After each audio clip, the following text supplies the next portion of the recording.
Alright guys, so welcome back into another PGA DFS video. This week we got the Safeway Open. We finally have a full tournament field. Again, it feels really good to finally have a full tournament field event. And that being said, we also have NFL season right around the corner as well, starting on Thursday as well. So really fun week we got ahead for us. Just 9 to 5 content wise, we'll be producing some NFL DFS content for 9 to 5 as well.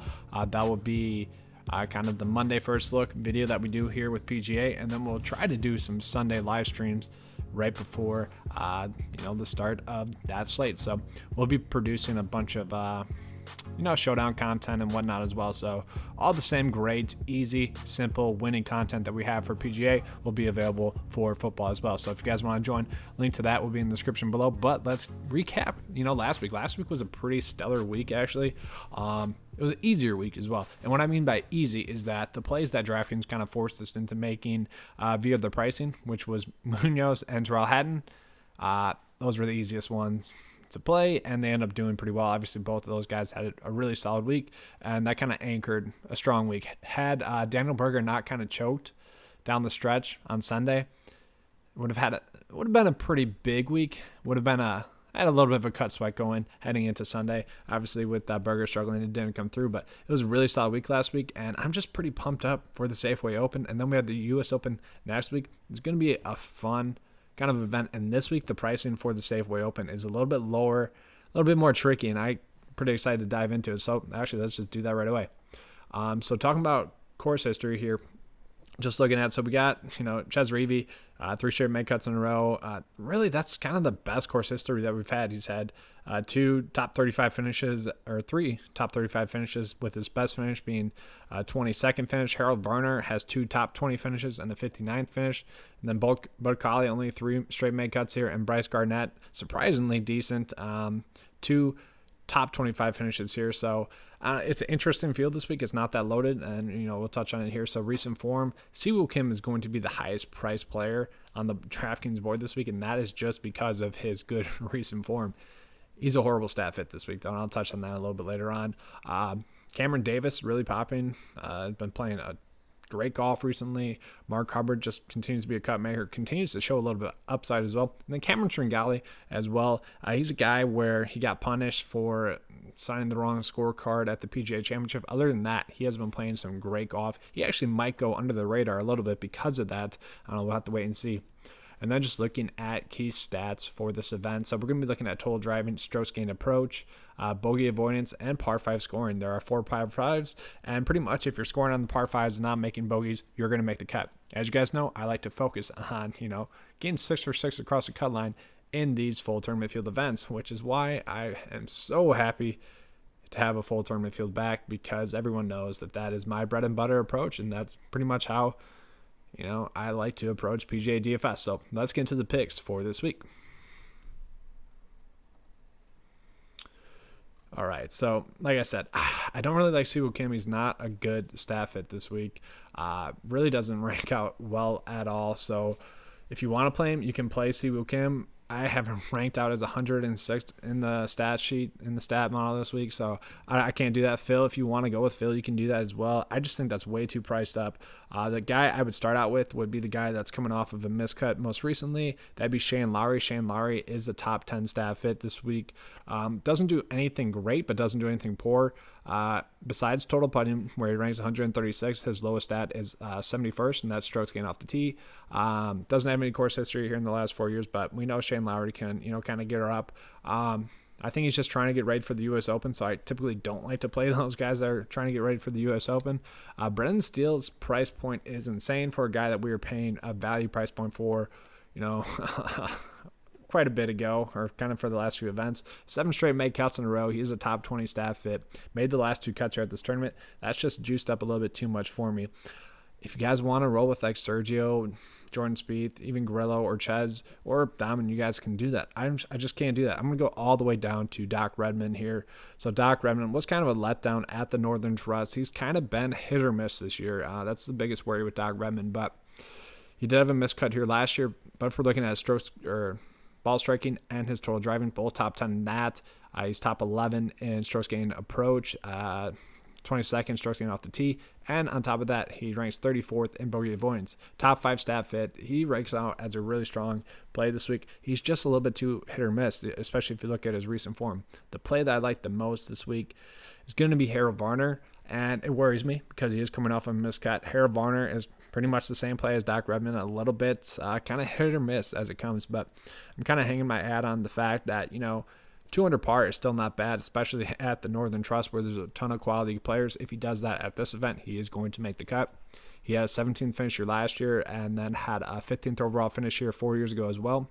He ranks out as the second best stat fit in the field this week, other than total putting once again, where he ranks 124th. His lowest stat is going to be 52nd in par 5 scoring, and then after that, it's 29th. So Harold Varner grades out as a great play.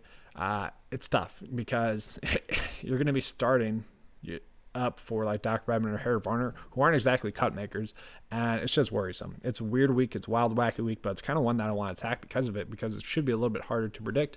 And those are the events that 9 to 5 typically does really well at. So going down to Cameron Davis. So Cameron Davis, top 10 stat fit this week. Kind of the same story.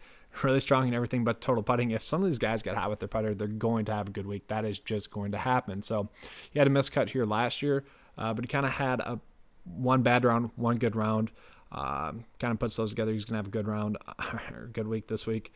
He had a 17th finish the year before that, and obviously he's just in some solid recent form, so I'm kind of hanging my hat on that. We saw him last year have a really solid start to the season, kind of tailed off, and then he kind of put it together again this year. So I don't mind him at that price point. It's just a little bit worrisome for me. Where you guys are going to see me playing a lot is going to be a little bit lower down. So we'll talk about the core play, Mark Hubbard. And I'm just worried that he is going to be super chalk. 13th finish here last year, and he had a miscut 4 years ago.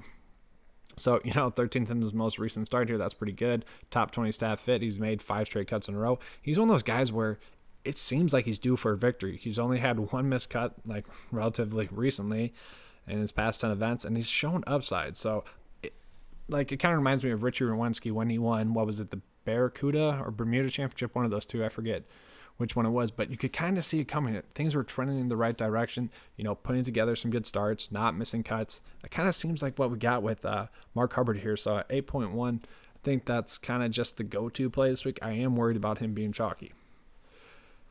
That's really it for the mid-tier. Let's go down to the low tier. So starting off at the low tier, I really do like Cameron Tringale. Other than that PGA Championship, he was going to make the cut there as well. He signed the wrong scorecard. It's going to be a good play there. So he's kind of been a little bit hit or miss, but when he's made the cut, you can see it. Top 29. T3. That was a little bit of an outlier, but T30, T27, T30. They're going to be a top 30 finish if he's going to be making the cut, which I do expect him to go out and do. He's had 4 straight top 50 finishes here and then a miscut 4 years ago. So not bad. He ranks out as a top 10 stat fit actually, and that's mostly because of his stroke gain approach and his bogey avoidance, both top 10 in that. He's kind of just an accurate player that's not going to make many mistakes. He's actually been putting a little bit more poorly than we would expect from Cameron Tringale, or that I should say that we've come to expect from Cameron Tringale.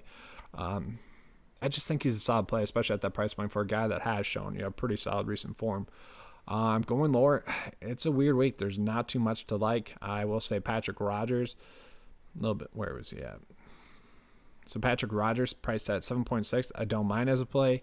He has been making a ton of cuts. He's a guy that can go low. If he's on his game, he could easily, go out and have a successful week here. I'm not really seeing it with him. We can even go lower here. So Harry Higgs, I don't mind as a play as well. Going, his game maybe was trending in the right direction there. I don't like the price bump. Wesley Bryan, 4 straight make cuts in a row. It's kind of weird because he has looked good. And it kind of has been getting better. And for him to only be priced at 7.1, that's kind of appealing to me. Course history, nothing to hang your hat on. Miscut and a 55th finish. Not bad, but not great. The one play that I do like down here quite a bit is actually Chasen Hadley. Hadley has been popping stat-wise for a while. It's been a top 20 stat fit for quite a bit. Relatively decent recent form. He has shown some upside. and he had a 23rd finish here last year, so miscut the year before that. But I like him at this price point; it's worth the risk. But then you also have Martin Laird down here, actually a solid stat fit. Been in some solid recent form. Obviously, we haven't seen him, but prior to the break, he had been in some solid recent form. Miscut 46th and 17th finish here. Top 5 in total driving and ball striking, which is pretty darn surprising to me. Doesn't make many bogeys, or he's strong at bogey avoidance. And then Bryce Gardner as well, priced up a little bit more. Pull it up. So yeah, he hasn't been in the best recent form, which does worry me, but he did have a 23rd finish and a 17th finish here. Ranks as a top 20 stat fit as well. 6th in bogey avoidance, and everything else is pretty solid given the field that we have this week. But there are going to be some decent value plays down this low, so we'll touch on it. Scott Stallings is going to be the first one for me. So Scott Stallings, 6.9 on DraftKings. Not a bad price point. Doesn't grade out as the best stat fit, only top 50, which kind of is pointing to him just, barely making the cut. But before his miscut at the Northern Trust, he had been on a roll. He had been making a ton of cuts. I'm kind of just going to stick with that. The only worry with him is that his course history here is 2 miscuts, and that's all he has. Talking about 2 missed cuts, we got Adam Schenk here, who his only course history here are 2 missed cuts, which is probably why his price is low.